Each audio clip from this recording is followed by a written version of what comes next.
अस्सलामुअलैकुम। आज हम अपना फर्स्ट लेक्चर स्टार्ट करते हैं जो कि है माइक्रोसॉफ्ट एक्सेल 365 के बारे में। 365 जो है वो इसका वर्जन है, उस पर हम काम करेंगे। आपके पास जो भी वर्जन है आप मुझे कमेंट बॉक्स में ज़रूर शो करें, तो मैं इंशाल्लाह उसके हवाले से भी हम अपना लेक्चर तैयार करेंगे। अगर आपको ये वीडियो पसंद आती है तो please like and subscribe my channel और बेल आइकन पे क्लिक करना मत भूलिएगा, ताकि आपके पास जितने भी न्यू नोटिफिकेशंस हैं वो ऑटोमेटिकली आना शुरू हो जाएं। अब हम स्टार्ट करते हैं इस लेक्चर की आउटलाइन। बेसिकली ये लेक्चर जो है वो spreadsheet, worksheet, workbook, Microsoft Excel और user interface of Microsoft Excel पर मुनहसर है। Okay, spreadsheet. तो स्प्रेडशीट जो है वो एक ऐसा प्रोग्राम जो आपको प्रोवाइड करता है रॉज एंड कॉलम्स में वर्क करना। जैसा कि ये वर्कशीट है, ये देखें आप, यहाँ पे ये रॉज हैं और ये कॉलम्स हैं। तो ऐसे जो भी प्रोग्राम्स हैं वो अगर आपको प्रोवाइड करते हैं इस तरह की वर्कशीट्स, तो वो सारे स्प्रेडशीट प्रोग्राम्स कहलाते हैं। ठीक है। इसके अलावा आपके पास जो है वो स्प्रेडशीट आपके पास शॉर्ट स्ट्रिंग्स और न्यूमेरिकल डेटा पे वर्क करती है, और ऐसे तमाम प्रोग्राम्स जो कि आपको कैलकुलेशन या फॉर्मूलाज पे वर्क करने का स्पेस देते हैं वो स्प्रेडशीट कहलाते हैं। इसी तरह से अगर आप अपनी डेटा को रिप्रेजेंट करना चाहते हैं चार्ट्स या ग्राफ की सूरत में, तो भी आपके पास स्प्रेडशीट प्रोग्राम आपको ये सहूलत प्रोवाइड करता है। ठीक है। जिस तरह से आपकी कंपनी है उसका रेवेन्यू जनरेट होना है, अकाउंटिंग शीट्स हैं, पे रोल्स हैं, तो वो तो आप नॉर्मली इसकी जो वर्कशीट, ये जो शीट होती है, इस पे आप स्प्रेडशीट पे बनाते हैं। लेकिन इसी डेटा को आपको रिप्रेजेंट करना हो किसी ग्राफ या चार्ट की सूरत में, तो आप इस तरीके से इसे शो कर सकते हैं। तो ऐसे तमाम प्रोग्राम्स जो हैं वो स्प्रेडशीट प्रोग्राम्स कहलाते हैं। इसके अलावा स्प्रेडशीट प्रोग्राम्स, जो कि आपको पता है कि Microsoft Excel is a spreadsheet program, इसके अलावा भी आपको बहुत सारे ऐसे प्रोग्राम्स नज़र आएंगे जो कि स्प्रेडशीट प्रोग्राम्स हैं, जैसे Libre Office Calc, Lotus Symphony, Microsoft Excel, Google Sheets और नंबर्स। ये तमाम स्प्रेडशीट प्रोग्राम्स हैं क्योंकि ये रोज एंड कॉलम्स में काम करते हैं। फार्मूलाज जो है वो आप इसमें यूज़ कर सकते हैं। आपके पास जो वर्कशीट होती है वो सिंपल इस तरह से है कि जैसे आपके पास कोई नोटबुक हो। अगर हम कंप्यूटर से हटकर बात करते हैं तो जैसे आपके पास कोई नोटबुक होती है, उसका एक सिंगल पेज जो है वो आपकी वर्कशीट कहलाता है। इसी तरह से जो स्प्रेडशीट प्रोग्राम्स होते हैं उनके अंदर भी जो सिंगल शीट होती है उसे वर्कशीट कहते हैं, और नंबर ऑफ वर्कशीट्स मिलकर एक वर्कबुक जो है वो बनाते हैं। तो ये सिंगल वर्कशीट होती है और यही वर्कशीट्स मिलकर एक बुक बनाती है। इसके अंदर, एक वर्कशीट के अंदर रॉस एंड कॉलम्स के इंटरसेक्शन से सेल क्रिएट होता है और इस एरिया को हम सेल कहते हैं। Microsoft Excel 365। माइक्रोसॉफ्ट एक्सेल 365 जो है वो माइक्रोसॉफ्ट कंपनी का डेवलप्ड है, और ये Windows, Mac operating system, Android and iOS पे हम इस एप्लीकेशन को रन कर सकते हैं। माइक्रोसॉफ्ट एक्सेल अपने यूजर्स को नंबर्स ऑर्गेनाइज करना और डेटा ऑर्गेनाइज करने की सहूलत फराहम करता है विद फार्मूलाज एंड फंक्शंस। इसकी एप्लीकेशन हम कहाँ कहाँ कर सकते हैं, तो यहाँ data entry, data management, accounting sheets, financial analysis, charting and graphing, programming, time management, task management, financial modelling, customer relationship management और CRM भी जिसे कहते हैं। Almost anything that needs to be organised, यानी कोई भी ऐसा डाटा जो आपको प्रॉपर ऑर्गेनाइज करने की जरूरत पड़ती है, वो हम उसके लिए हम माइक्रोसॉफ्ट एक्सेल जो है वो उसको यूज करते हैं। अच्छा, इंपॉर्टेंट फंक्शंस इन एक्सेल, ये कुछ नंबर ऑफ फंक्शंस हैं जो यहाँ पे मेंशन किए हैं। चाहिए VLOOKUP formula, concatenate formula, text to column, remove duplicate and pivot tables. तो ये वो फंक्शंस हैं जो आपको लाजमी माइक्रोसॉफ्ट एक्सेल पर आने चाहिए ये करना। तो इंशाल्लाह हम आगे आने वाले जो भी लेक्चर्स होंगे उनमें इसकी भी डिटेल बताएंगे, और भी बहुत सारे फंक्शंस हैं जो बेसिक फंक्शंस हैं वो भी हम आपको बताएंगे, और कुछ एडवांस जो है फंक्शंस उनकी भी यूजेस जो है वो बताएंगे। इसके बाद आ जाते हैं user interface of Microsoft Excel 365। Now come to search option. Search option पे जाके आप अगर अपने एक्सेल, तो आपकी एक्सेल की ऐप आपको शो हो जाएगी जहां पे भी सेव है, ऑन कर लें। जब आप थोड़ा सा अंडरस्टैंड कर लेंगे कि यहाँ पर आपके पास जो है वो यहाँ पे एक्सेल है, इसका होम इस वक्त यही पेज है जो होम है, ठीक है। इसमें आपके पास दिया जा रहा है ब्लैंक वर्कबुक है, और इसके अलावा ये टेम्पलेट्स हैं जो कि बिल्टन है। तो इसके बाद यहाँ पे आ जाता है न्यू। अगर आपको कोई न्यू वर्कशीट या न्यू वर्कबुक खोलनी है तो आप यहाँ न्यू पे जाएंगे। अगर कोई ओल्ड आपकी फाइल है जो कि पहले से मौजूद है उसे आपने ओपन करवाना है तो आप ओपन के ऑप्शन पे जाएंगे, ठीक है। इसके अलावा यहाँ आए तो यहाँ पे आपका अकाउंट है, जिस अकाउंट पे आपका जो एप्लीकेशन रन हो रही है, फीडबैक है, वो ऑप्शंस हैं। इन ऑप्शंस को हम बाद में देखेंगे, सबसे पहले हम इन्हें देख लेते हैं न्यू पे। तो जब न्यू पे हम क्लिक करते हैं पास फर्दर जो है वो ऑप्शन आते हैं न्यू ब्लैंक। न्यू के नीचे आ रहा है ये ब्लैंक बुक है आपके पास, ठीक है। ये टेम्पलेट्स हैं, ये टेम्पलेट्स हैं। उसके अलावा आपके पास यहाँ पे जो है वो ऑनलाइन टेम्पलेट्स भी मौजूद हैं। तो यहाँ पे आ रहे हैं business, personal, planners and trackers, list, budget, charts and calendar. अगर आपको ज़रूरत पड़ती है तो आप यहाँ से भी टेम्पलेट्स जो है वो ले सकते हैं। फिलहाल अभी हम जा रहे हैं न्यू फाइल के लिए, तो ब्लैंक वर्कबुक हम ओपन करेंगे। जैसे ही ब्लैंक फाइल हमने ओपन की तो हमारे पास ये एक फर्स्ट जो है वो पेज खुल गया है माइक्रोसॉफ्ट एक्सेल का। इस वक्त जो है ये ऑटो सेव का बटन है। अब मैं यहाँ से स्टार्ट करती हूँ। ये आपके पास जो है वो बेसिकली आपकी टाइटल बार है। टाइटल बार में आपकी फाइल का नाम मौजूद होता है। तो यहाँ पे है ऑटो सेव ऑप्शन, और यहाँ पे बुक 1 इस वक्त लिखा हुआ है क्योंकि ये फाइल सेव नहीं है, तो इसलिए यहाँ पे बुक 1 लिखा हुआ है, ठीक है। जैसे ही मैं इस फाइल को सेव करूंगी तो ये फाइल जो है वो यहाँ पर जिस भी नाम से सेव करूंगी ये फाइल सेव हो जाएगी। इसके बाद हम पहले ऐसा करते हैं, फिर फाइल सेव कर लेते हैं। पहले हम जाएंगे फाइल पर, और अब जो हमारे पास ऑप्शंस हैं यहाँ पर हमने न्यू और ओपन तो देख लिया था। इसके अलावा हमारे पास इन्फो है, सेव और सेव एज है। आज मैं आपको बात करूंगी सेव और सेव एज की। सेव फाइल जो होती है जब हम फर्स्ट टाइम सेव कर रहे होते हैं तो दैट इज सेव, और इसकी शॉर्ट की होती है Ctrl+S, ठीक है। और सेव एज का मतलब होता है वही सेव्ड फाइल हम किसी और नाम से सेव कर दें तो it is called save as. अभी क्योंकि हम फर्स्ट टाइम अपनी फाइल सेव कर रहे हैं तो क्लिक ऑन सेव। अब जब सेव पे क्लिक किया तो हमारे पास ये वाले ऑप्शंस खुल गए हैं। इसमें वो हमें दे रहा है कि आपको अपने वन ड्राइव पे सेव करना है या फिर आपको अपने पीसी में सेव करना है। तो मैं अपनी ड्राइव पे सेव कर रही हूँ इसे, और ड्राइव पे सेव करने के लिए मैं यहाँ पे अपने फाइल का नाम लिखूंगी। क्योंकि ये लेक्चर 1 है तो मैं लिखूंगी लेक्चर 1। अब यहाँ पे आ जाते हैं भाई कि ये एक्सेल वर्कबुक, और ये एक कुछ पॉइंट डॉट डाल के XLSX लिखा हुआ है। ये जो चीज़ है ये बेसिकली कहलाती है एक्सटेंशन आपकी फाइल की।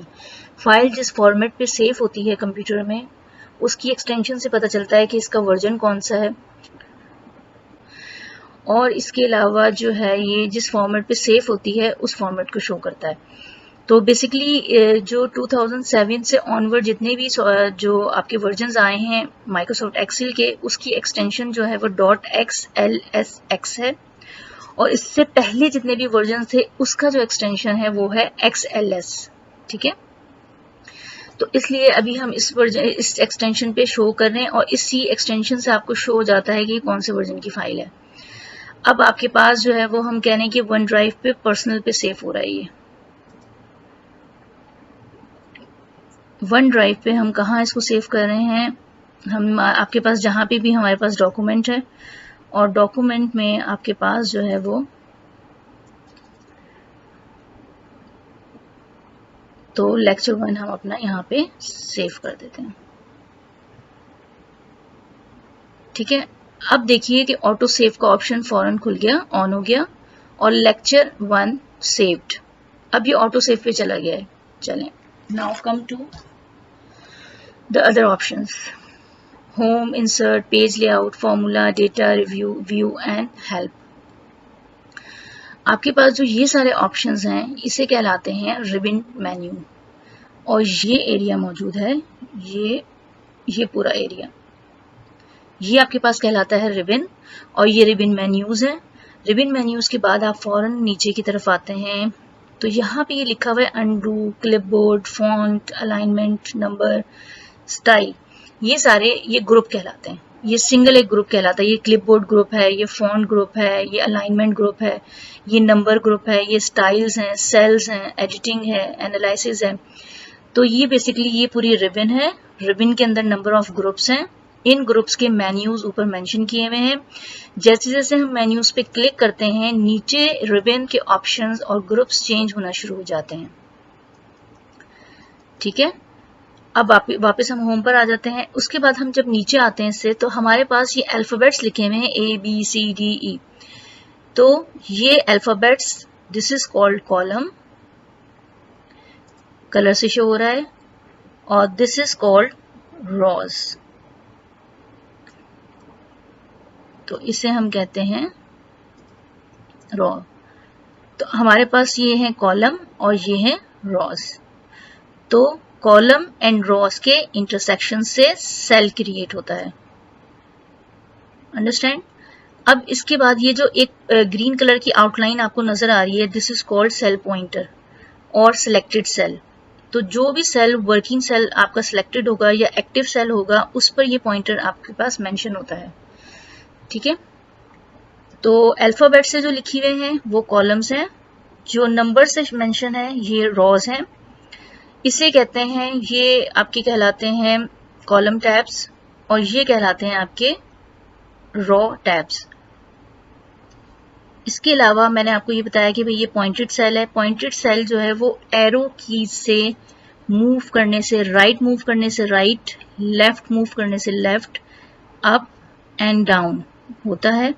इसके अलावा अगर आप माउस से क्लिक करना चाहें तो जिस सेल पे आप पॉइंट करेंगे ये पॉइंटर जो है वो उस तरफ मूव हो जाएगा डायरेक्टली।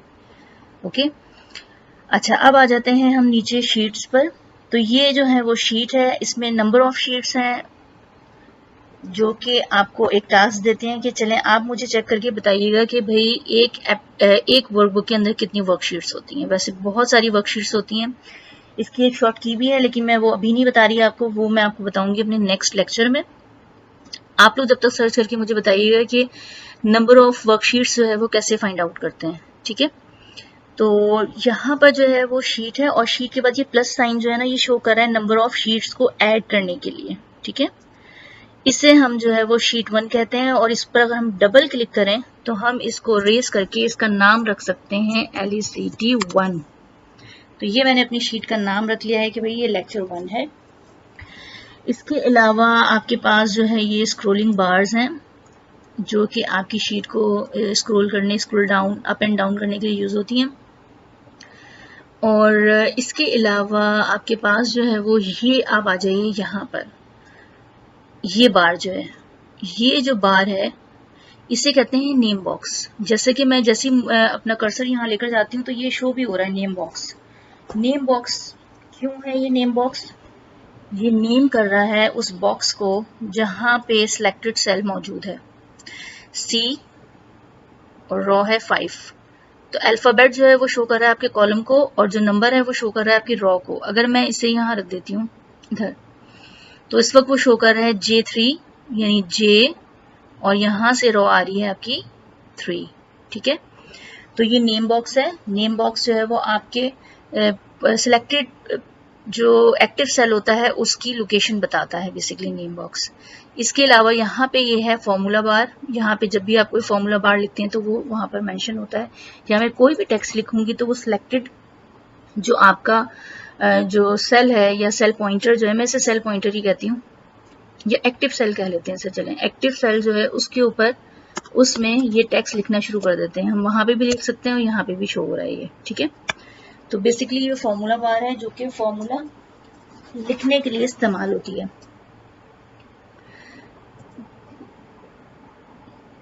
अच्छा, अब आ जाते हैं, अब आपको मैंने ये बता दिया, ये सारा इसका इंटरफेस बता दिया है कि हम इसको किस तरीके से यूज कर सकते हैं।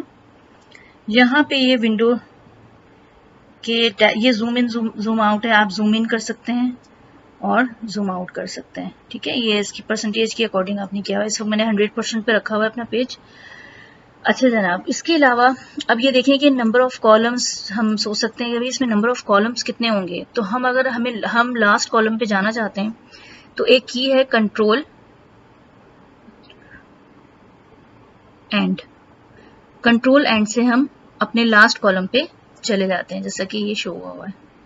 ठीक है, XFD is a last column. Again हमें वापस आना है तो कंट्रोल होम, तो हम वापस आ जाएंगे। इसी तरीके से अगर हमें लास्ट रॉ पे जाना है तो control page down, last raw पे आ गए। और इसी तरीके से कंट्रोल अप, हम ऊपर चले गए। ठीक है, अप पर चले गए। तो अब जो है वो आपने ये सारी चीज़ें देख ली हैं। ये एक सिंपल सा इंटरफेस था जो कि आपको मालूम होना चाहिए कि जब आप किसी एप्लीकेशन पे काम स्टार्ट करते हैं तो ये छोटी छोटी चीज़ें आपको पता होनी चाहिए। इसके अलावा मैं आपको एक और टिप भी बताती हूँ कि इन केस ड्यूरिंग वर्किंग अगर आप में किसी टूल को भूल जाते हैं तो अगर वही टूल अपनी सर्च बार पे लिखते हैं या राइट करते हैं तो वो ऑप्शन आपके पास ओपन हो जाता है, जैसा कि मैं लेकिन अगर फर्स्ट करें कि मैं इसे सेव एज कर दूं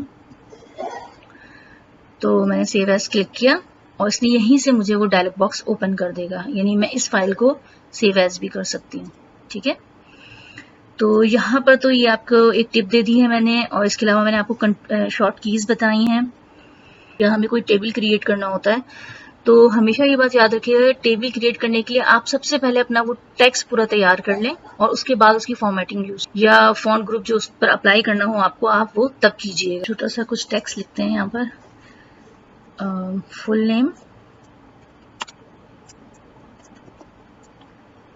ठीक है, फुल नेम लिखते हैं और यहाँ लिखते हैं फर्स्ट नेम,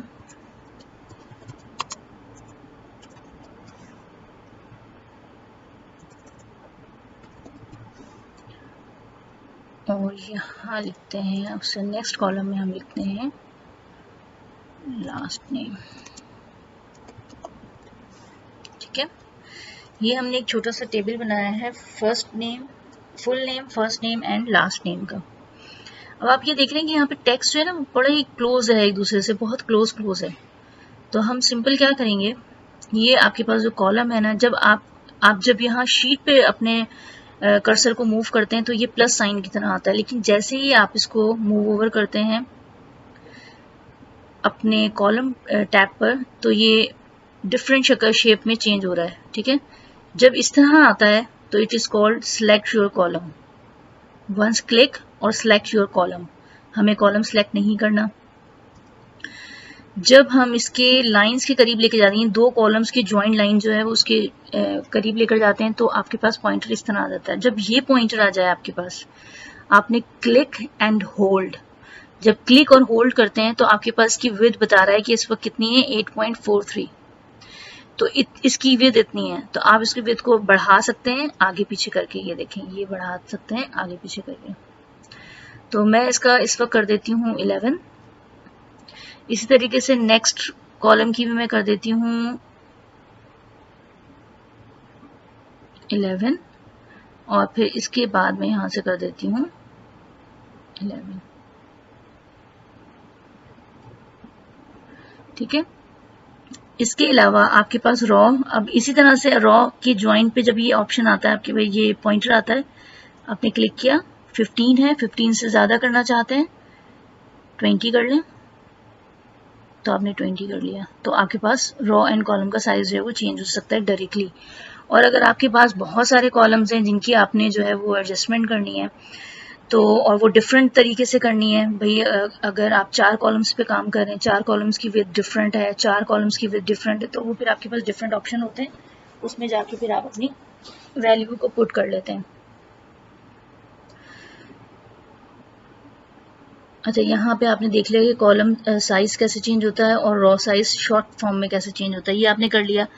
अब हमने फर्स्ट करें कि फुल नेम हमने लिखना शुरू किया है। भाई फुल नेम आप ऐसे ही लिखते चले जाएं, मारिया अली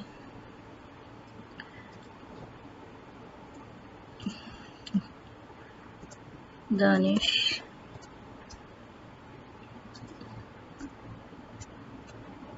ज़ोहरा, अब्बास,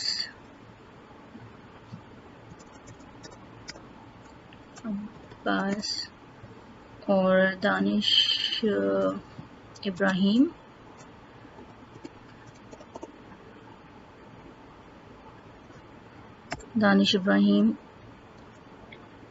फ़िलहाल अभी हम यही कर लेते हैं।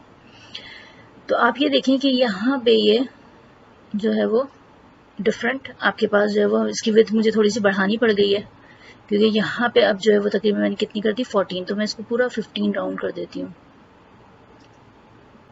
चलिए, अब हमने ये कर लिया है कि ये आपने पूरा जो है वो इस तरह से डेटा बना लिया है। इसमें से मैं फर्स्ट नेम और लास्ट नेम अलग अलग कर लेती हूँ। इसमें मारिया अलग कर लेते हैं और लास्ट नेम हम इसका कर लेते हैं अली। फिर यहाँ पे है दानिश और यहाँ पे आपके पास आ जाता है इब्राहिम। फिर हम डाउन एरो की से लिख लेते हैं ज़ोहरा और राइट एरो की से अगले नेक्स्ट सेल पे ले जाते हैं और इसमें लिख लेते हैं अब्बास। ठीक है, तो हमने ये कर लिया है, एक छोटा सा टेबल बनाया है। इस टेबल को इसमें हम यूज़ कर सकते हैं इस वक्त फॉन्ट ग्रुप और हम अलाइनमेंट यूज़ कर रहे हैं। ठीक है, तो आपके पास आ जाता है भाई, हमने सिलेक्ट किया पहले तो होल टेबल, कमेंट कर दी हमने, कौन सा ऑप्शन आ रही है, बॉटम बॉर्डर की, यानी जो बॉर्डर है आपका उसको हम कैसे क्रिएट करेंगे किसी टेबल के लिए, हमने क्लिक किया। यहाँ पे आपके पास ऑप्शन आ रहे हैं डिफरेंट तरह के बॉर्डर्स का, जो आपकी रिक्वायरमेंट है उसके हिसाब से आप फिल कर सकते हैं। ठीक है, तो मैं यहाँ पे देखती हूँ कि यहाँ पे कौन सा बॉर्डर, जो ऑल बॉर्डर्स, मैं ऑल बॉर्डर्स क्लिक कर दिए। और ऑल बॉर्डर्स क्लिक करने के बाद क्योंकि इम्प्लीमेंट इस पे हो गई थी, तो अब हम दोबारा जो है वो ऑल बॉर्डर के बाद आउटलाइन हमें बना लेंगे थिक, और फर्स्ट जो लाइन है इस पे हम डबल बॉर्डर कर देंगे, डबल बॉर्डर। ठीक है, यानी आपने ऑल बॉर्डर आपने सबसे पहले करना है, उसके बाद आपने बाहर की आउटलाइन लानी है और उसके बाद आपने ये जो टेबल है, जो हेडिंग्स हैं उसकी, उसके ऊपर जो है वो डबल लाइंस अगर आप चाहते हैं तो उस तरह की फॉर्मेटिंग कर सकते हैं। ठीक है, अच्छा, इसके अलावा जो है वो अब आप ये देखें कि यहाँ पे जो राइटिंग स्टाइल है, मैं पूरा होल सेलेक्ट कर रही हूँ और इसमें राइटिंग स्टाइल में चेंज करना चाहती हूँ। यहाँ पे राइटिंग स्टाइल वो दिखाता जा रहा है आपको। ठीक है, तो मैं चाहती हूँ कि भाई मेरी हेडिंग जो है वो बोल्ड हो, राइटिंग सबकी सेम हो, लेकिन अच्छा ये ले लेते हैं। ठीक है, हमने ये राइटिंग स्टाइल ले लिया, ये ऊपर की लाइन काफ़ी डार्क है, ये हमने बोल्ड कर दी मज़ीद, और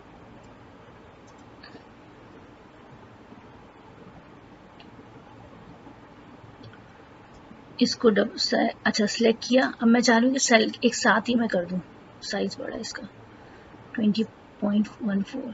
ठीक है, ये इतना बड़ा हो गया। अब मेरा जो टेक्स्ट है, अब यहाँ पे मैंने फॉन्ट में आपका फॉन्ट साइज मुझे ज़्यादा बड़ा करने की ज़रूरत नहीं है, मुझे सिर्फ इसको थोड़ा सा बड़ा करने की ज़रूरत है, तो मैं इसे सिलेक्ट कर लेती हूँ,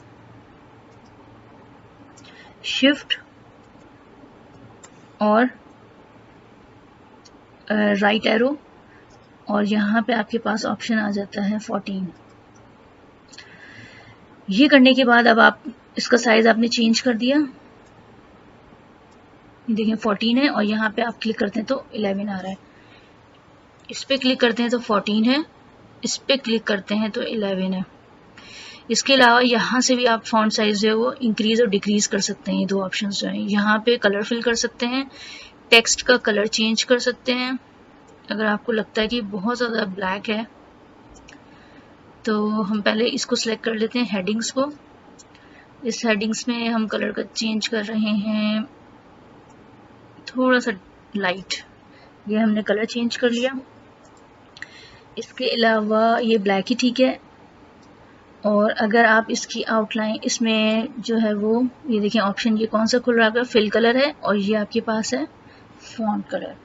तो फिल कलर जो है वो हम इस पे फिल कलर ले लेते हैं। आपको फिल कलर कौन सा चाहिए इसमें, फिल आप ठीक है ब्लैक ले लेते हैं, ये ब्लैक कलर आ गया। इसके अलावा यहाँ पर आप देख रहे हैं कि इसकी अलाइनमेंट कुछ डिस्टर्ब है, मतलब ये हमें मुझे सेंटर में चाहिए सारे नेम्स। तो अब मैं फॉन्ट ग्रुप को छोड़ दूंगी, ठीक है, और यहाँ अलाइनमेंट पे आ जाऊंगी। अलाइनमेंट में हमारे पास जो है वो अलाइन लेफ्ट है, सेंटर है, अलाइन राइट है, डिक्रीज इंडेंट है और इंक्रीज इंडेंट है। तो हम सेंटर कर देते हैं इसको, ये सेंटर में आ जाएगा। Move your content closer to the cell border, यानी सेल बॉर्डर से क्लोजर करना है आपने, क्योंकि अभी ये एडजस्ट है। ये देखिए ये इस तरह से होता है, इस तरह ये मूव करेगा यहाँ पे, लेकिन ये मुझे सेंटर में चाहिए। और अब मैं इसे सेंटर में कर देती हूँ, ये पूरा सेंटर में आ गया, ठीक है। अच्छा, इसके अलावा ये सेल की जो है वो सेल की पोजीशन को बताता है कि ये बॉटम अलाइन है या सेंटर अलाइन है या मिडिल अलाइन है आपके पास, ठीक है। इस तरह से ये आप टेबल में आपकी एडजस्टमेंट होती है। तो फॉन्ट और अलाइनमेंट पे आप काम कीजिएगा। और इसके अलावा ये टेक्स्ट को बोल्ड करने के लिए है, इटैलिक है। अगर मैं ये पूरा टेक्स्ट सिलेक्ट करूं और इटैलिक कर दूं तो ये थोड़ा सा टिल्ट हो जाता है, अंडरलाइन कर दूं तो अंडरलाइन आ जाता है, लेकिन मुझे इसकी करने की ज़रूरत नहीं है। यहाँ पे मेरा ऑटो सेव ऑन है। अगर ऑटो सेव आपके पास ऑन ना हो तो कंट्रोल एस प्रेस करते जाएं अपने हर काम के बाद। उसके बाद आपके पास आ जाता है, अभी तो हमने किया है फॉन्ट एंड अलाइनमेंट, तो यहाँ पे हम क्लोज कर रहे हैं अपना फर्स्ट लेक्चर। उम्मीद है कि आप लोगों को समझ में आया होगा, और अगर कोई चीज़ समझ में ना आई हो तो प्लीज़ ज़रूर कमेंट बॉक्स में लिखिएगा, और मेरे चैनल को लाइक और सब्सक्राइब करना मत भूलिएगा।